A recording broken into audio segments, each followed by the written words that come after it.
Hello everyone.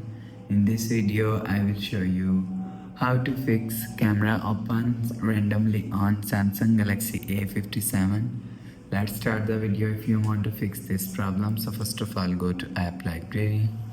Here click on settings app. Now in setting scroll down and click on advanced features. After click on advanced features, click on side button.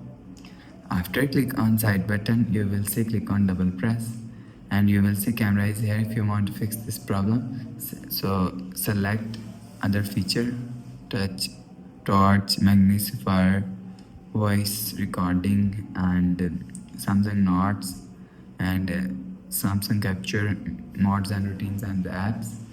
So after select other feature and turn off this button, go back to home screen, you will see your problem is solved. So that's how you can fix camera opens randomly on Samsung Galaxy A57. If you like the video, please subscribe. Thanks for watching.